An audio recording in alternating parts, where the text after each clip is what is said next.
एक company director है। उसने 40 करोड़ का बैंक लोन लिया, फिर 3 शेल कंपनीज के थ्रू फंड साइफन ऑफ कर दिया। अकाउंट एनपीए हो गया। उसका लॉयर बोलता है कंपनी सेपरेट लीगल पर्सन है, मेरे क्लाइंट के पर्सनल एसेट्स को कोई टच नहीं कर सकता। सही या गलत? अगर आप सिर्फ सैलोमन वर्सेस सैलोमन की टेक्स्ट बुक डेफिनेशन पे रिलाई करोगे ना, तो आईबीपीएस एसओ लॉ एग्जाम में ये क्वेश्चन आप डेफिनेटली गलत करोगे और सीधा मेरिट रैंक से बाहर। मैं एक प्रैक्टिसिंग बैंक लॉ ऑफिसर हूँ और ये है द कॉन्स्टिट्यूशन कोड। आज हम स्कैन करेंगे कंपनीज एक्ट 2013 और सरफेजी एक्ट 2002 के बीच का एग्जैक्ट फ्रिक्शन पॉइंट, जहां एग्जामिनर्स सबसे ज़्यादा ट्रैप सेट करते हैं और 90% एस्पिरेंट्स सही गलती करते हैं। हाँ, कंपनी सेपरेट लीगल एंटिटी है। हाँ, कॉर्पोरेट वेल डायरेक्टर्स को पर्सनल लायबिलिटी से प्रोटेक्ट करता है। ये सैलोमन का रूल है और ये करेक्ट भी है जब तक फ्रॉड एंटर नहीं करता।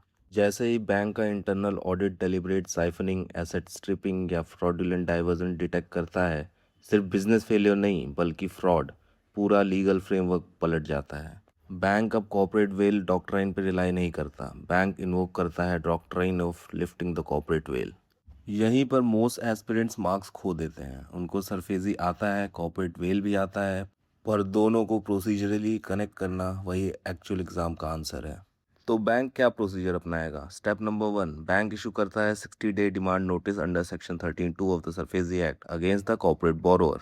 स्टेप 2, अगर डायरेक्टर्स ने सिक्योर्ड एसेट्स को शेल कंपनीज के थ्रू रूट किया है तो बैंक की लीगल टीम सिर्फ कंपनी पे नहीं रुकती, वो इन्वोक करती है standard chartered bank versus directorate of enforcement 2005, जहां सुप्रीम कोर्ट ने होल्ड किया कि एक कॉरपोरेशन क्रिमिनल इंटेंट पोजेस कर सकता है ऑल्टर ईगो प्रिंसिपल के थ्रू। स्टेप 3, कोर्ट कंपनी के फसाद के पीछे देखती है, सीधा उन इंडिविजुअल्स तक जो डिसीजन कंट्रोल करते हैं, कंपनी का डायरेक्टिंग माइंड।